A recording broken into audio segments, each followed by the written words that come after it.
now. So hi, everyone. I'm Sam Blatt. I'm an organizer with Progress Iowa. I use she, her pronouns. I am here in Black Hawk County, Waterloo. And I'm just excited to be here. So just going over a few housekeeping things. If you need to use, if you would prefer or like to use closed captioning, we have those enabled. And if you go at the bottom of your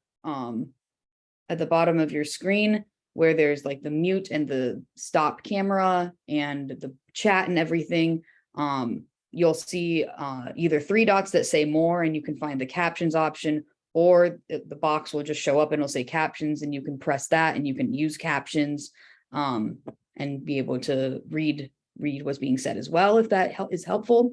But otherwise, this is a recorded event, so everyone can be able to see what we are doing afterwards who couldn't make it, because this is crucial information. And I just want to get us started by saying some of our goals here, that we are, here to create a great community of Iowans that can come together. We want to connect progressive folks across the state, empower the work that's going down on the ground already with organizations and individuals like yourselves doing this work. And we want to provide opportunities, toolkits, trainings, and resources like this for folks on the ground to be able to share this knowledge for their local organizing efforts. So we are here today to do a Know Your Rights training, and we have Professor Sally Frank with us from Drake University School of Law. She teaches primarily in the legal clinic, with a clinic that focuses on family law and guardianship cases. She also teaches a law school seminar in Women and the Law, an undergraduate seminar on women in the Hebrew Scriptures. She publishes in the area on women's rights and has been active in these issues, civil rights, women's rights, civil liberties. And over the years, she's served on boards like the American Civil Liberties Union, the ACLU of Iowa, North American Board for Reform Judaism, the North American Board for Reform Judaism, and among other groups, and is a frequent legal observer at protests, and sometimes represents protesters wearing her National Lawyers Guild hat. So a big thank you to Sally Frank. Great gal that we have on right now. And I really appreciate her time, energy, and effort to give us this information on why we need to know our rights, because some things have changed since we have first started protesting in 2020 and to now in our state. So without further ado, Sally Frank will be giving a presentation on this crucial information on knowing how the proper conduct on, and some best practices. And what we're going to do for questions is she would love to take them during it, just like a class. So please feel free to type in a question in the chat and I will facilitate that, or use the raise your hand icon and we will get to your question in the middle of it.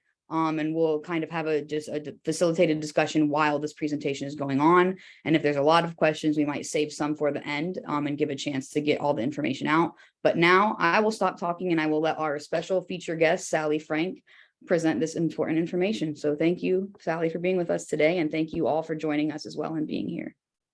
Well, thank you, Sam, for inviting me. I appreciate the work that Progress Iowa is doing, and I'm glad to be of help. I do want to correct, I'm not going to give you the proper ways of protesting or the do's and don'ts or anything like that. That's my view, is that I need to inform you of the law and inform you of your rights, and then you can make personal decisions as to what you want to do with that information, rather than me telling you what you should do. That's a very important principle in the National Lawyers Guild, that we don't say, that this kind of protesting is kosher protesting and this kind of protesting is non-kosher protesting. It's just, so I'm here more to tell you about your rights. And as I say, I hope we can kind of engage in a discussion as I go along. And those of you who have the Wi-Fi ability and are in a place where you can do it, if you can turn on your cameras, it makes it, I get feedback as I'm talking by looking at people's faces. So, and if not, I understand. The first caveat, and what I worry about when I tell people what their rights are, is there's your rights and there's the interaction with the police officer. And the thing that's also really important to understand and keep, I know you understand it, but bring kind of in this context to the forefront, is the police officer has the handcuffs, the mace, the pepper spray, the flash thing, has all the equipment. And so if you and the police officer are disagreeing about whether you have the right to be someplace or not, the police officer is going to win in that moment in the street. You can't you're not allowed to resist arrest, even if it's an unlawful arrest.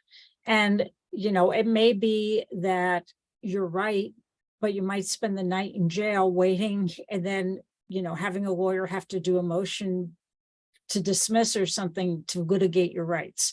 So I encourage people to exercise their rights, but you also have to think in the moment of those kinds of encounters, what's more important to you. Many years ago, there was a protest in New York and the police were saying they couldn't take one of the lanes of a street. And so they all sat in Times Square in the middle of the street. And then they were coming to me asking things. And I said, well, your question is it more important for you to say you have a right to be in the street, or more important to do what you were originally going to do, which was march to march to an embassy? I can't decide which is more important. That's your protest. You need to decide. But if it's more important to go to the embassy, then you probably want to get out of, you know, stop occupying the street and go on to the embassy. If it's more important to say, make the point that you have the right to protest there, then that's, you know, so that's the kind of questioning you need to do. If you're arguing with the police, no, I have a right to be here, and the police are saying you don't, you know, if you persist in you have a right, you'll be arrested. And, you know, I'm not going to say you shouldn't, but you need to keep in mind that in some sense, the law is what the authority figure around you says it is, you know, and then when you're in court, it's the trial court judge, and then it's the appellate judge. And then, you know, so just keep that in mind. It's good to know your rights, but you always have to balance. And what's more important to you today, to stake out your rights or to do something else. And you may decide it's not really worth it not to cross the street. Or you might say, no, this is where I want to make a stand. But if you say this is where I'm going to make a stand, no, you might spend the night in jail. So just kind of a reality piece that I think you all know, but it's still something to keep in mind. They're generally speaking, under First Amendment law, you have the right, if you're not going to occupy or prevent access to streets or sidewalk, you have the right to protest without a permit. So, you know, if you're going to have 10 people holding a signs in a line, and people are going to be able to walk behind you on the sidewalk, people are going to be able to go in the street, you're not interrupting anything. You don't need to get a permit. Some locations have sound ordinances that if you're going to use a certain level of sound amplification device, you might need a permit for that. Depends how loud it is. You know, you're going to have to check your local municipality's laws on that question. But you don't need a permit if you're not going to be blocking the sidewalk or the street. If you're going to have 200 people, and you want to be on a street as opposed to a park, then you probably need a permit, because how are people going to get around you, either on the sidewalk or the street? So if it's something that just happened, there also have to be exceptions for like an emergency response to something. For instance, the day the Dobbs decision came out, I know there were protests all over the state, and, you know, you can't get a permit saying at some point we're going to want to do this. So there is supposed to be an exception on permit rules for that. There are First Amendment issues and limits about whether they can charge you a lot of money for a permit, insurance and all kinds of things. And if you're applying for a permit and they're trying to say, you know, that you have to pay $10,000 for, or have an insurance policy of $10,000 or whatever, you might want to contact the ACLU.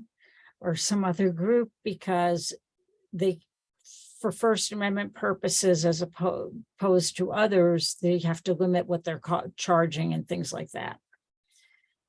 So, in response to the BLM protests in 2020, I think many of you probably are aware, the Iowa legislature decided to try to eliminate protests and make protesting illegal.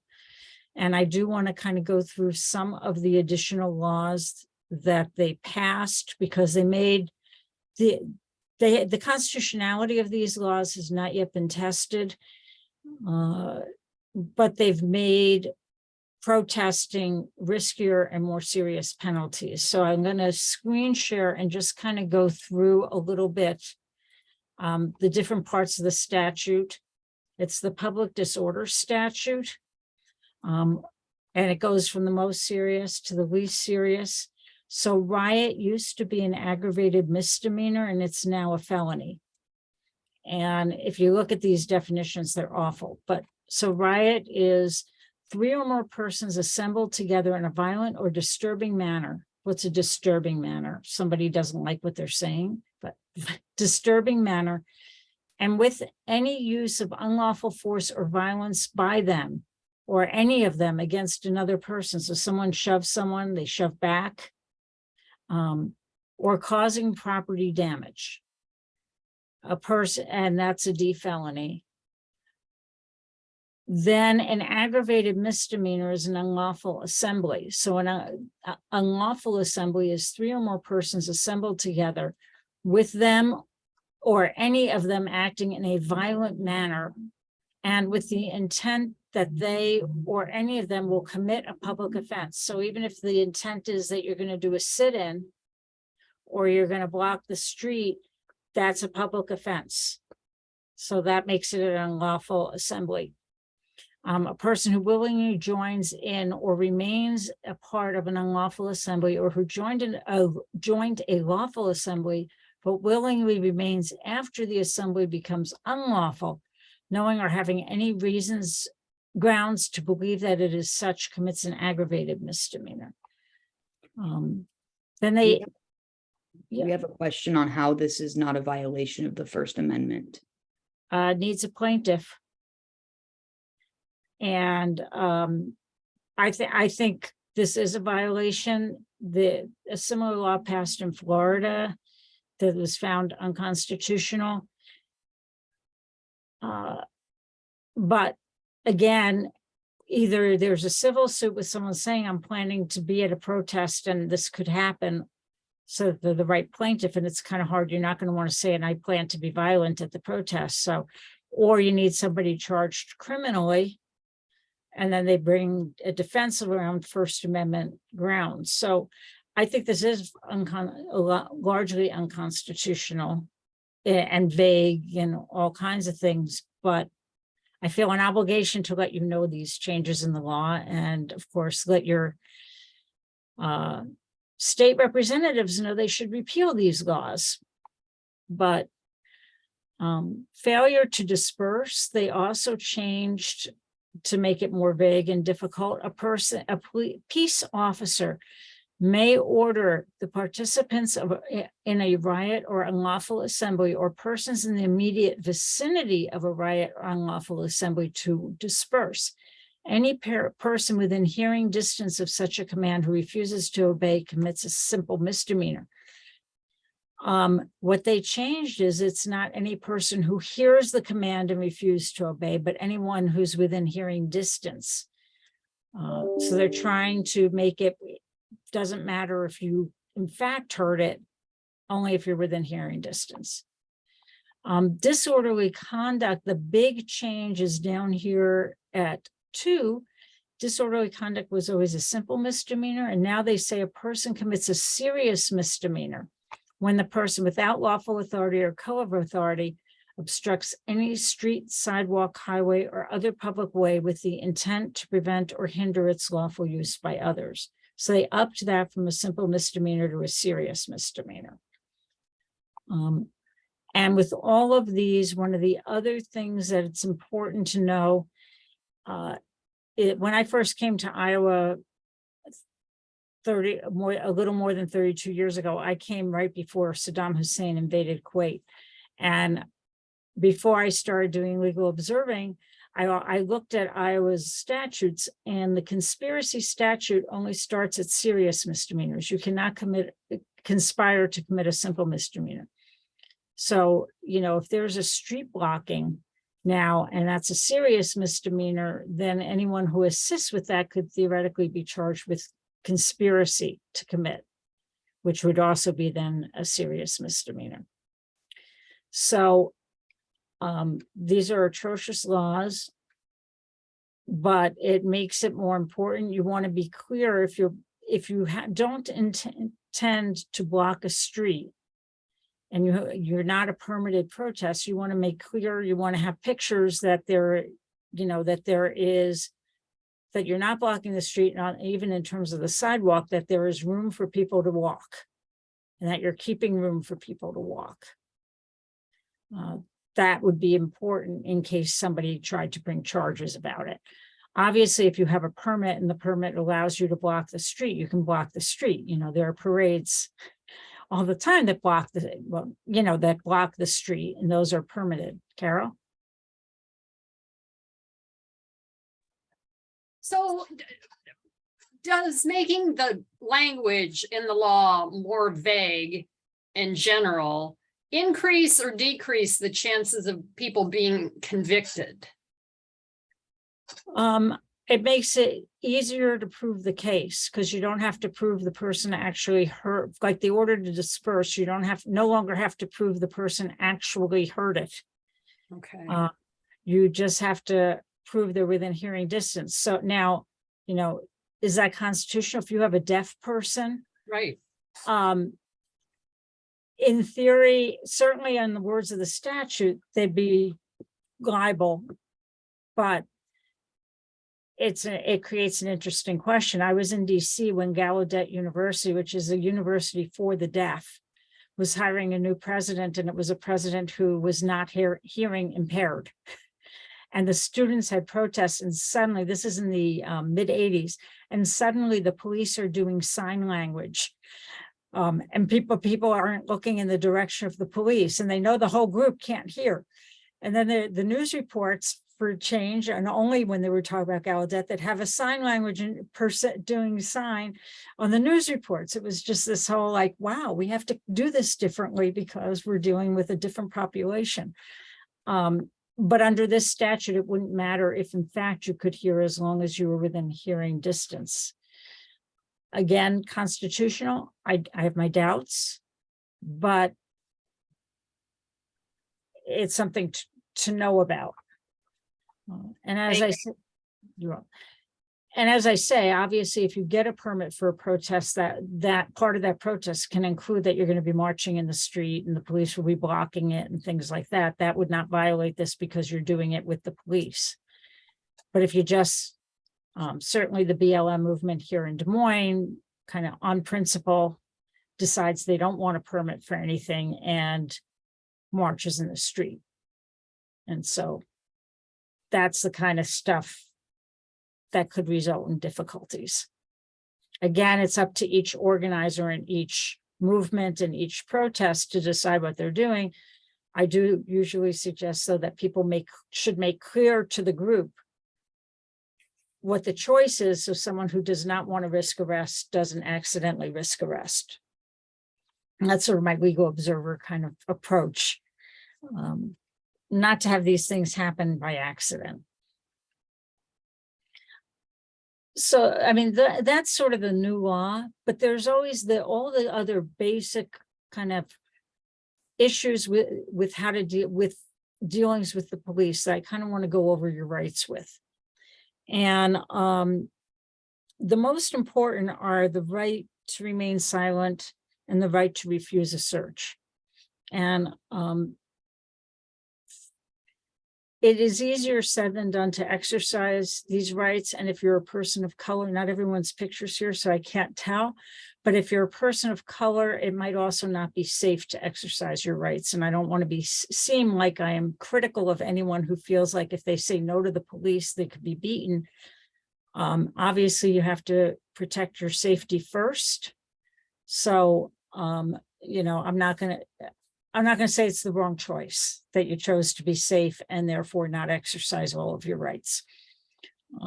But I want to kind of go over what the rights are. Many people are surprised if they get arrested, like in a civil disobedience action, that the police did not Mirandize them, you know, because we've all seen the TV shows, the police see, and as soon as someone's arrested, they go through, you have the right to remain silent. Then they try to use tricks for you not to exercise your rights on the police shows. You're only required to give the Miranda warnings, and that's what they're called, if you plan to do a custodial interrogation. If you're not going to be questioning the person, then they don't have to get their rights read to them, because it's about not answering questions. Now, if they're arresting somebody, there are going to be certain questions that they will ask, including, yes, and the disabled population also has different abilities to not be as cooperative with the police. So I want to acknowledge that. But so if you're arrested, they're going to ask you your name, your address. You may or may not have ID with you, but name, address, how long you've been in Iowa, whether you're working, your social security number and date of birth. Those are not the kinds of we call them pedigree questions. And those are not the kinds of things you need Miranda warnings for. Think of, are you a good risk to be let out of jail before trial? Well, if we don't know who you are a bad risk. If you're refusing to give your name, you know. Now, in some protests in New York, you know, I saw somebody who was, I think, Earth was her name, and she lived in the Milky Way, and they gave her this desk appearance ticket. But generally speaking, these questions are to see if there are any warrants out for you from anywhere else, to see if you're a good risk to return to court, if you were bailed out, and things like that.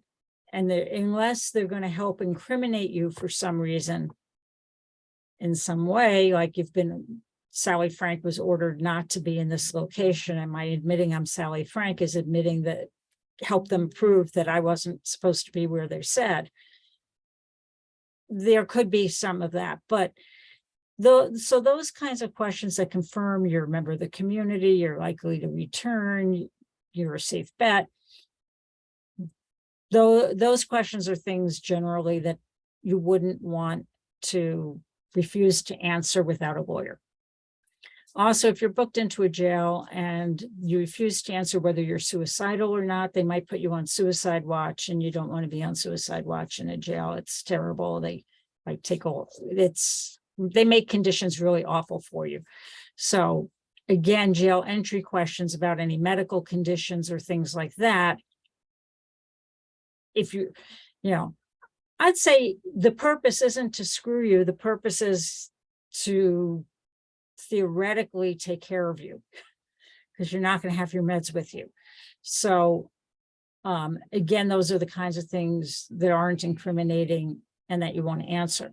But there's a lot of police questioning, and part of the reason for exercising your right to remain silent more broadly is that you often don't know what can help incriminate you. So say you were having lunch at noon yesterday at a particular restaurant, and nothing happened at that restaurant. And the police come up to you and they start questioning you, and they say, "Where were you yesterday?" And you say, "I was having lunch at this restaurant." Well, what if around that same time, either right before you went in for lunch or right after, there was a robbery within a block's range?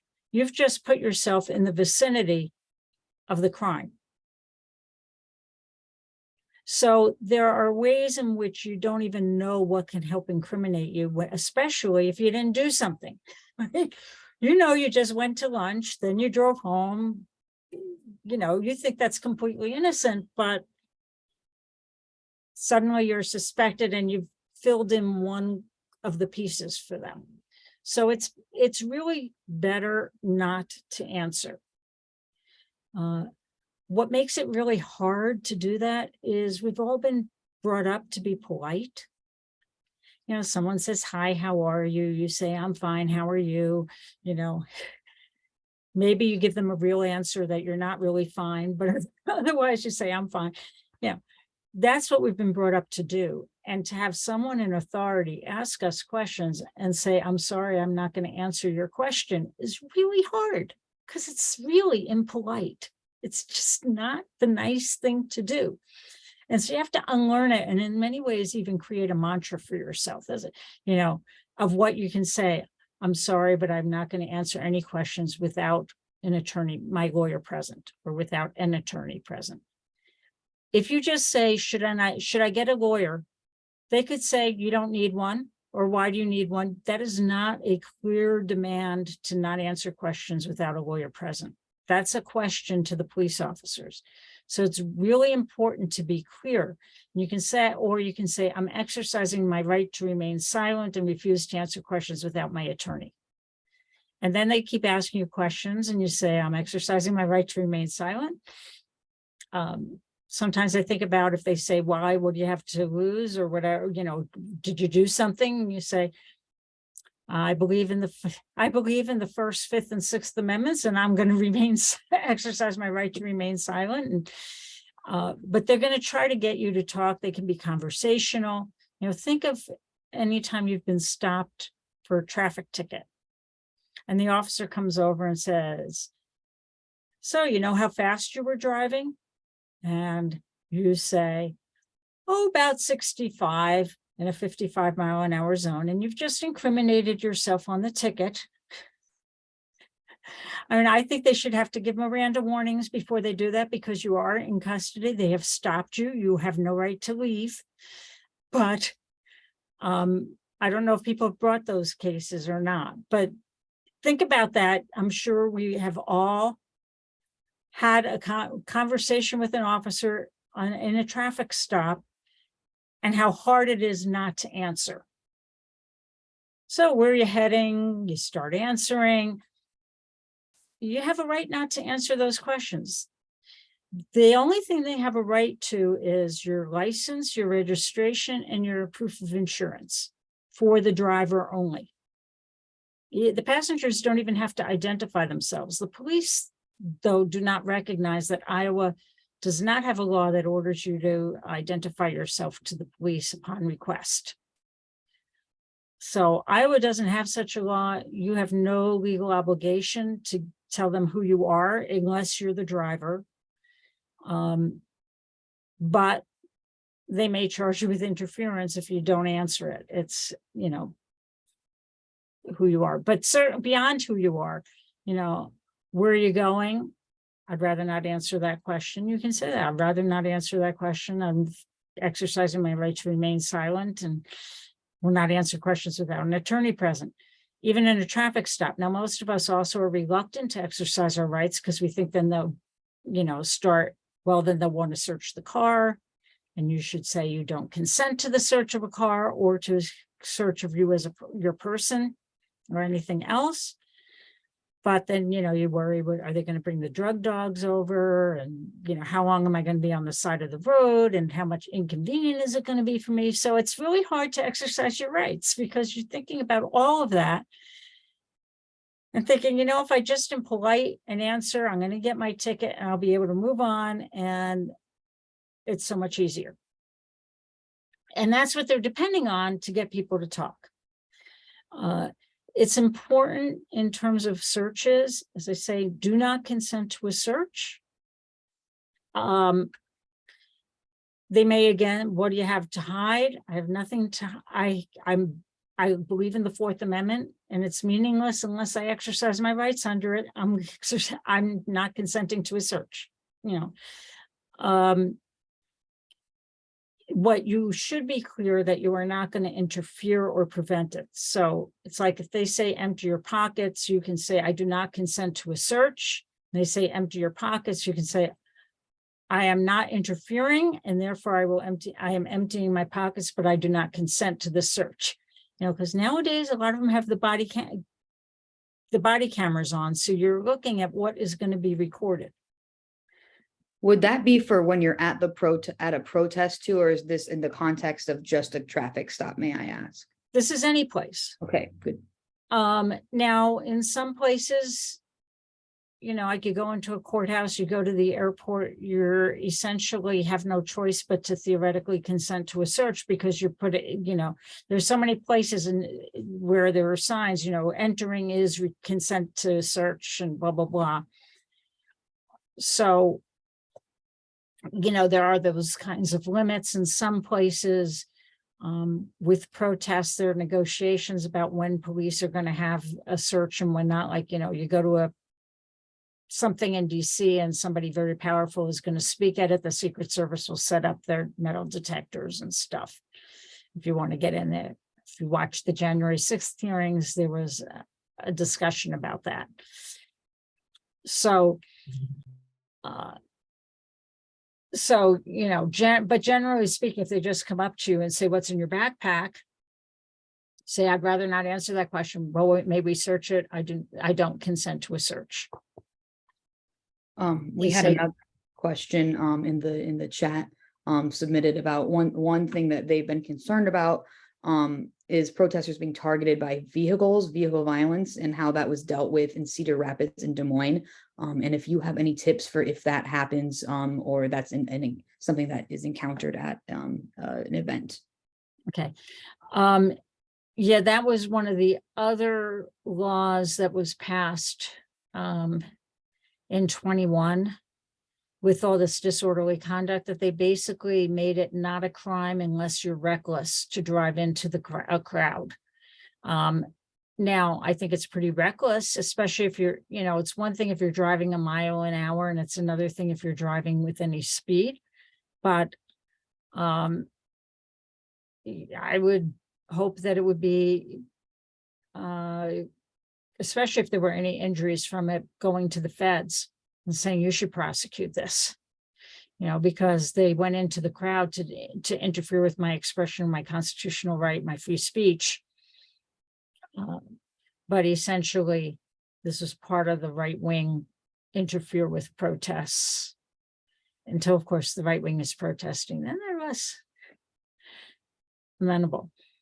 But yeah, that also is a terrible law. And certainly if there are injuries, as I say, there's a difference between going at a mile an hour and just like insisting to get out where you're unlikely to hurt anybody, and going with any kind of speed.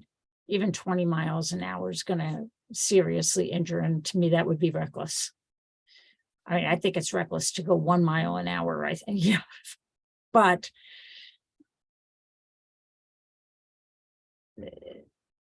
I think there's a very different argument at taking your foot off the brake and putting your foot on the accelerator. So, and I'd take note of it, things, and, you know, as I say, if there are injuries, I think it's going to be harder for them to defend themselves for having done it. Yeah, absolutely. I also had another question. What's one of the biggest differences you've seen since like before these laws were happening, let's say early 2020, pre-2020, versus now in 2022, like your experience as like a legal observer, for example, in that cap or role? Well, in other places, certainly like at national conventions, I've seen kettling, which is when the police surround the crowd, give an order to disperse, don't allow anybody to go anywhere, and then arrest everyone who's within the circle. That's called kettling. I've seen it elsewhere. I hadn't seen it in Des Moines. I hadn't seen the level of police violence in Des Moines I've seen in other places, especially as I say, at national party conventions. But I think the two key differences between the BLM protests and other protests that probably were the reasons for the great aggressiveness of the police were, one, it was people of color predominantly who were protesting. And second, they were protesting against the police. So that was personal. You know, if you're saying, F the police or other kinds of things, the police are more likely to take that more personally than if you're saying, my body, my choice. I'm not saying in any way that that is legitimate for the police to act on being annoyed by it and upset by it. But I think those are the two differences, that they feel personally attacked in the BLM protests, and they're people of color that they are less careful about. And so I had not seen police in Iowa be that violent and against protest group as this one, as the BLM ones. And then, of course, the rest of the state piled on by passing these horrible laws. So, but I think those are the two differences. And for different officers and different things, which one was the bigger issue? The attack, the fact that the police were the subject of the protest, or the fact that the people were of color? I can't say which, but those would be the two factors that were different. So yeah, thank you. I want to open it up. Are there any other questions that folks might have for Professor Frank while she's here and is able to answer them? And if not wanting to ask them on camera, if you want to follow up with me, I can always make sure to connect you and get you those answers as well. If you don't want to speak on camera, again, feel free to put it in the chat, but I want to make sure that folks, if anyone has questions, that they can get answered tonight, especially, like I said before, a lot of things happen this weekend, event wise, while people are exercising their rights at marches, rallies, protests, etc. There's a few other precautions I want to go through. I have a whole nother section. So let me just, I apologize. yeah. So anyway, I do encourage you to exercise your, no search, no speech. If you're going to a protest that you think the police, there could be negative reaction from the police or whatever about, there's things you want to be careful on. You want to protect your cell phone. Either don't bring it with you, or if you need to have your cell phone with you, take off the fingerprint or facial recognition and have a complicated password. I have a 6-number and 3-letter, but the 3 letters are in a different language and spelled the word wrong that I'm spelling in the 3 letters, which makes it much harder to break into my phone. If you have it on facial recognition, they're going to hold that phone in front of your face, whether you want to open it or not. And the same thing with fingerprints. So you want to take those off. It's a pain in the neck, especially if you have a complex password, then you keep having to use your password to get in. You might want to turn location services off as well. Certainly, if in some future date we have to help people who are going to another state to get an abortion or things like that, you want your location services off.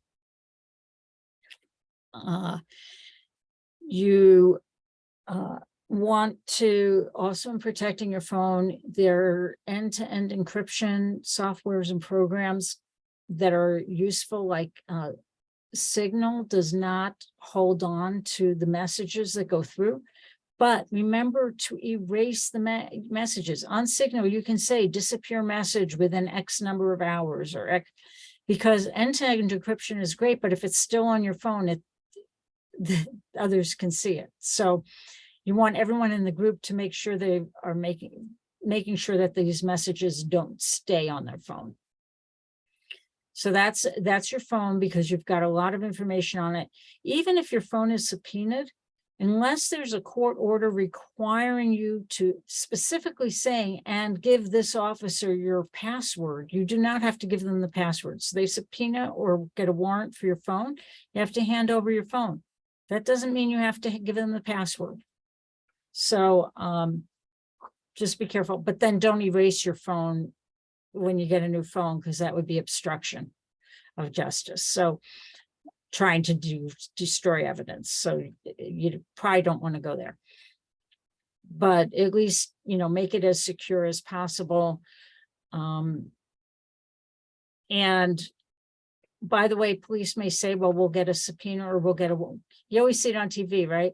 You don't want me to in your home. We'll get we could always get a warrant and come back. And then you can say, fine, get a warrant. If you come back with a warrant, I'll let you in my home. It's like, why is that a threat? Fine. You get it. I will obey the law. I don't have to let you in without that. And I actually did that to the Secret Service. I wouldn't let George W. Bush was coming next door to me. I was on an 8th floor building and we made these huge banners on our windows, and they knocked on my door. I wouldn't let them in. I'm sure they were shocked. I didn't have a peephole. It would have been so much fun to see their faces. I said, sorry, no, you're not coming in, and no, I'm not answering your questions. But, so they didn't say they'd get a search warrant, but that's, as I say, it's not a threat. Just say, go ahead.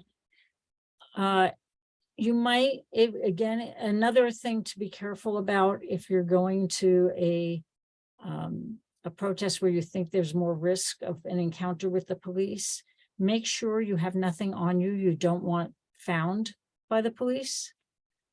Look through your pockets, your old wallet, make sure there's no, marijuana somewhere on you. Or we actually had somebody who helped plan a civil disobedience and had marijuana in his pocket.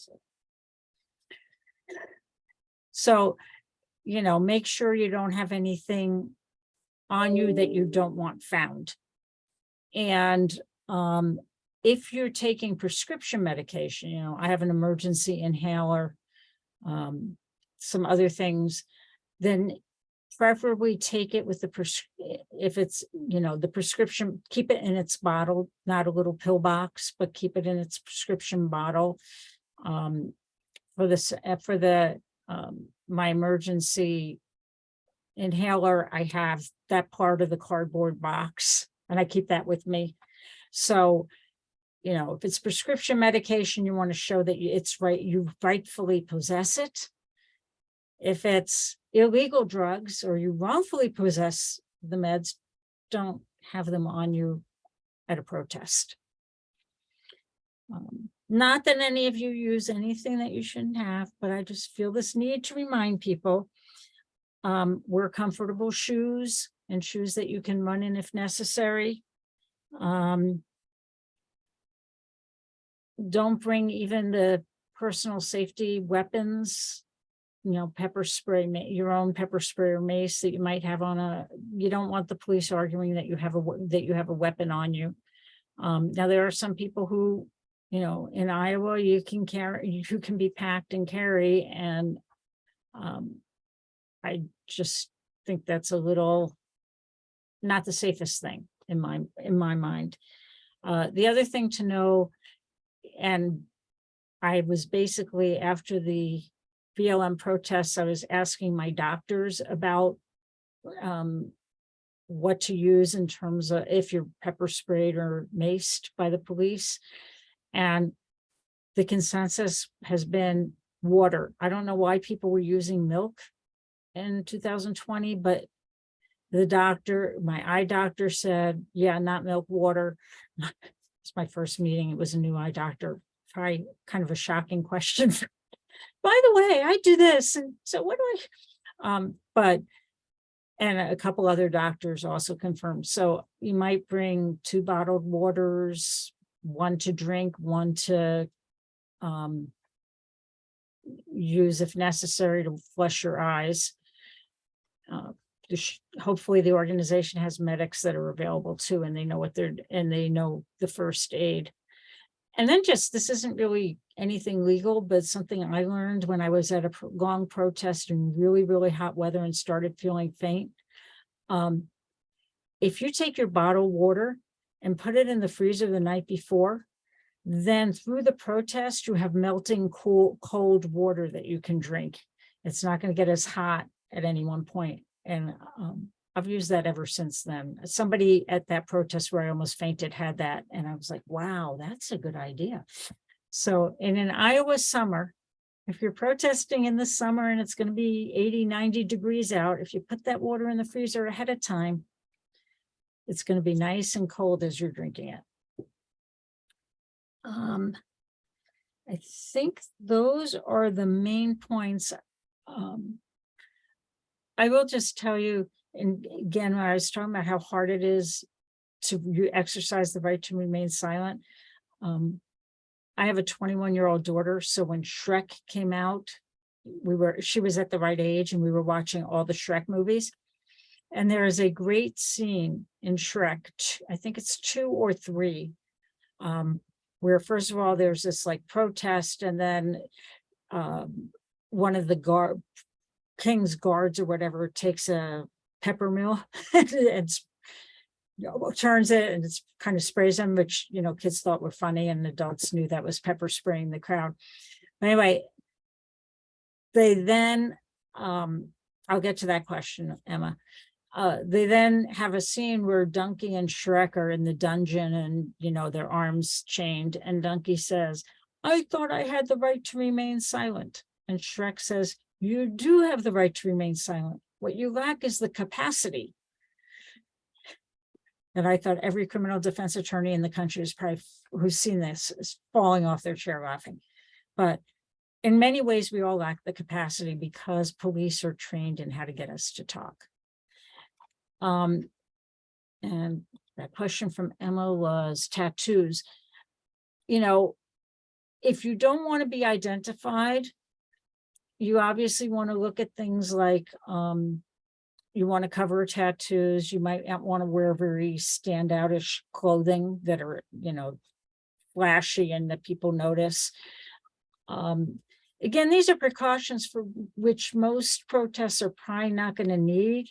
You know, most large protests, they're permitted. People are expecting things to go fine. But yeah, if you don't want to be identified, then you don't want to have easy identifying things. And COVID face masks are also useful, both for safety, because you're in small, tight quarters. Even though you're outside, you're in tight quarters with other people, but they also happen to cover some part of your face. So that you may or may not want to use. And just always assume that some of the cameras are law enforcement, and some, you know, if you see somebody suggesting wild stuff, they often can be informers or trying to instigate something big. And some of these huge conspiracy trials you see often are not what they seem. You know, it may be that there's an undercover somewhere, an undercover or an informer, and, you know, people are complaining about, oh, this is horrible and this is terrible and this shouldn't happen. And then somebody says, oh, we should just burn it down, and they don't really mean it. And then the person takes them up on it. Well, let's see, how could we do that? And well, I could get you. And then instead of saying I didn't really mean it, the person might bring up practical. Well, you know, it would be really, really hard. We wouldn't be able to get the material. Oh, I could get you the material. And all of this leading you down into a serious conspiracy. So if you say something wild that you don't mean and somebody starts taking you up on it, just right away say, I didn't mean it. You know, back down if you didn't mean it. Don't be pulled along into something that wasn't, you know, I think it's hard for people to then say, no, I didn't really mean it. I was just making an expression and expressing my anger. Better, of course, not to make those kind of wild statements. But if you know, I wish you were dead. Oh, well, we could make that happen. No, I just want natural causes.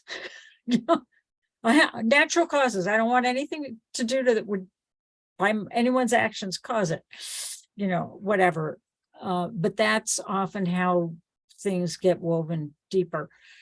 So you have somebody in the group suggesting really dangerous, wild things that you don't agree with and that are you're morally opposed to. Make that clear. No, bad idea. I'm not going to do it. Don't get dragged in, and make, you know, do it on the moral, not the practical, because as soon as you start doing practical, if they're undercovers or informants, they'll start meeting all your practical objections. So things to be wary about being taken down the primrose path or whatever that phrase is. All right, I've been talking too long. Any other questions you have? Yeah, feel free to raise your hand or put some in the chat. And if you don't want to ask a question now, but you have one later, you can let me know. I'll type my email in the chat and I can facilitate those towards Sally, and we can make sure that you get an answer to those as well. And please don't let the new laws in any way impinge or make you afraid to protest. I hope you'll all go out there. I always worry when I'm talking about what the laws are that I'm scaring people away from protesting. I'm a big believer in protests. And I think we need people out on the streets. Yeah, this is a great way to be empowered and be able to also, now that you've been through this, you have a little bit more knowledge to tell other people about it and spread that knowledge, because knowledge is power as well. But again, please ask any questions if you have any. We have a couple extra minutes. I can also give you these 4 extra minutes back to your night so you can enjoy your Monday and start using, start preparing for what's going to happen this weekend and in coming weeks as, protest rallies, marches continue to happen. But otherwise, Sally, I would love to just thank you so much for your time and energy and effort tonight. Always appreciate it. And as folks need answers, again, my information is in the chat. This has been recorded. Within less than 7 days, I will have this link out. So you can, it'll be on YouTube, so we can recover this later if you need to go over it. Share it widely and let other people who are not able to be on here tonight have this information as well available for them. So we really just want to thank you for your time, your expertise, and your advice, and just all of the knowledge that you were able to bring to us tonight. Things that I think I can safely say a lot of us might not have been thinking about too, right? So thank you so much. Thank you. And Sam, is there something going on in Polk this weekend also? I believe so. And I know that Progress Iowa will be promoting some of the events that are going on, like on our social media. So be on the lookout for that. I can add something about that on our follow-up email as well within the week. I can send something ahead. I can get this follow-up email out before Friday hits as well. And I do have a shameless plug. There will be I know there will be women's marches, but we will also have our Progress Iowa Corn Feed October 8th as well in Cedar Rapids at 11 to 3 at Nubo. So just so you know.